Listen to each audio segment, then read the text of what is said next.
আসসালামু আলাইকুম রহমতুল্লাহ। Welcome to Saudi tech YouTube channel.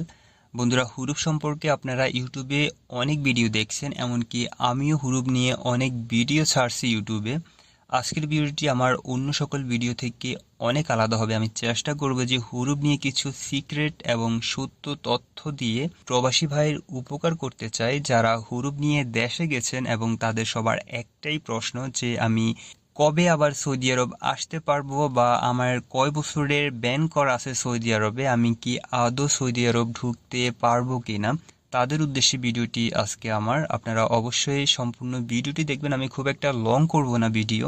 প্রবাসী ভাইরা সৌদি আরব থেকে ডিপোর্ট হয়ে দেশে চলে গেছেন, বা আপনি কফিল আপনাকে হুরুপ দিছে, হুরুপ দেওয়ার পর আপনি দালাল বা এজেন্টের মাধ্যমে খুরুজ পেপার নিয়ে দেশে চলে গেছেন, তারা আবার কবে আসতে পারবেন সৌদি আরব, বা এয়ারপোর্টে আপনাদের কোনো ব্যান করা আছে কিনা, এবং তারা চাইলে কি নতুন বিষয়ে আবার সৌদি আরব আসতে পারবে কিনা।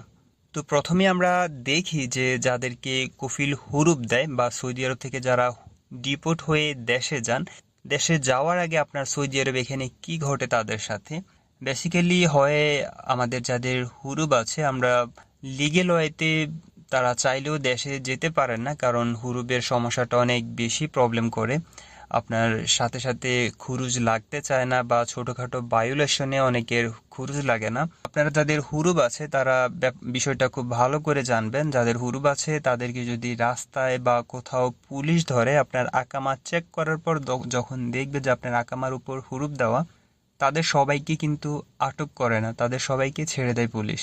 তার কারণ হচ্ছে ছোটখাটো যে ভায়োলেশন আছে ওগুলাই যাদের হুরুপ আছে তাদেরকে পুলিশ চাইলেও দেশে পাঠাতে পারবে না।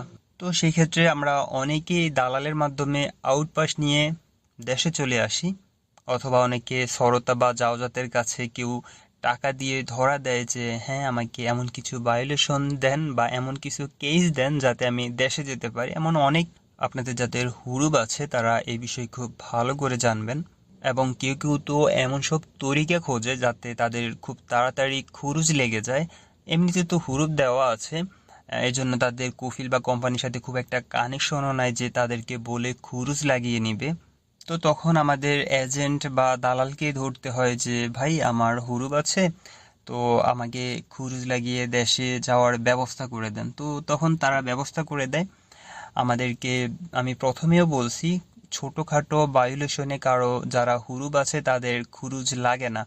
তো তারা কি করে, এমন সব ভায়োলেশন দিয়ে রাখে আপনার পাসপোর্টের উপর, বা এমন সব কেস লিখে আপনার পাসপোর্টের উপর যে আপনার জন্য খুরুজ বাধ্যতামূলক হয়ে যায়। এখন যখন দালাল বা এজেন্ট আপনাকে খুরুজ পেপার দিবে, খুরুজ নেহাই পেপার দিবে, তখন আমরা কেউই চেক করি না যে আসলে এখানে কোন ভায়োলেশন দেওয়া হয়েছে বা কোন কেস দেওয়া হয়েছে। আমি আপনাদের সাথে একটা ভায়োলেশন শেয়ার করি, যাদের হুরুপ আছে তাদের এই ভায়োলেশনটি দিলে খুব তাড়াতাড়ি খুরুজ লেগে যায়। সেটা হচ্ছে চুরির মামলা। আমরা সবাই জানি সৌদি আরবে চুরি হচ্ছে সবচেয়ে বড় অপরাধ। তো যারা চুরি করে, এটার আছে কিছু লেবার ল আছে, ওই একটা আর্টিকেল আছে আমি পরে শেয়ার করব। ওখানে খুব লেখা আছে যদি কেউ চুরি করে তাহলে তাকে এই দেশের কোনো জেল জরিমানা করা হবে না, তাকে তার দেশে পাঠিয়ে দেওয়া হবে। তো এই চুরির মামলা দিলে তখন নেক্সট টাইম আপনি চাইলেও আর সৌদি আরব আসতে পারবেন না। আপনার জন্য আই মিন আগে 5 বছর ছিল, মেবি এখন আরো বেশি, 10 বছরের জন্য ব্যান করে দেয় সৌদি সরকার, সৌদি গভর্নমেন্ট। তো এমন কিছু ভায়োলেশন দিয়ে রাখে আপনার পাসপোর্টের উপর, আপনি চাইলেও নেক্সট টাইম যখন সৌদি আরবের জন্য নতুন ভিসায় অ্যাপ্লাই করবেন, তখন আপনার ভিসা যখন স্ট্যাম্পিং এর জন্য সৌদি আরব আসে আপনার পাসপোর্টটি, তো আপনার ভিসা স্ট্যাম্পিং হয় না, আপনার পাসপোর্টে ভিসাটি ক্যান্সেল হয়ে যায়। তো অনেকের এই জন্য এরকম অনেকে আছে যারা হুরুপ খেয়ে দেশে গেছে, যাওয়ার পর ধরেন কোনো কাউকে জিজ্ঞেস করছে, এমন আমাকেও অনেক কোশ্চেন করে যে ভাইয়া আমার আকামা নাম্বার দিচ্ছি, পাসপোর্ট নাম্বার দিচ্ছি, একটু চেক করে দিবেন আমি কি সৌদি আরব আবার আসতে পারবো কিনা, আমি হুরুপ নিয়ে বাংলাদেশে চলে আসছি একজন এজেন্ট থেকে খুরুজ লাগিয়ে। তো আমি তাদেরকে বলি, সবাইকে বলি যে ভাই আপনারা আপনাদেরটা চেক করেন, আপনি চেক করলে অনলাইনে আপনাকে হুরুপই দেখাবে, হুরুপ সচরাচর কাটা যায় না। কিছু দালাল আবার তাদেরকে পরামর্শ দেয় যে ভাই আপনি এয়ারপোর্ট প্রিন্টটা তোলেন, এয়ারপোর্ট প্রিন্ট তুললে আপনি বুঝতে পারবেন যে আপনি সৌদি আরব আসতে পারবেন কি পারবেন না।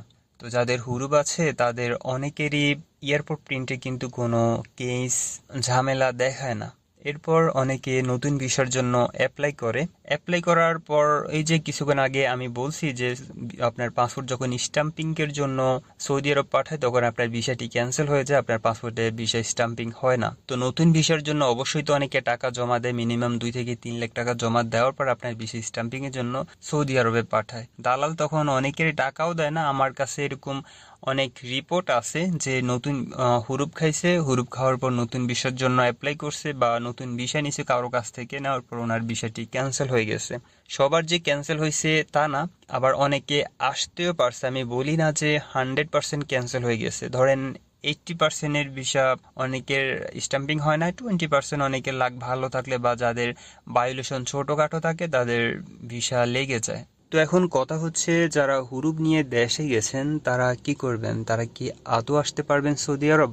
আমি বলবো যে ভাই, বর্তমান সৌদি আরবের যে অবস্থা, আপনাদের রিস্ক না নেওয়াই উচিত। আপনি রিস্ক নিলে একদম যে হবে না তা না, কারো কারো অনেক আমার পরিচিত বা আমার জানা মতে খাইছে, আবার সৌদি আরব আসছে নতুন বিষয় এমনও আছে, আবার অনেকে হুরুপ খাইছে নতুন বিষয়ের জন্য অ্যাপ্লাই করে বাঁশ খাইছে এমনও আছে।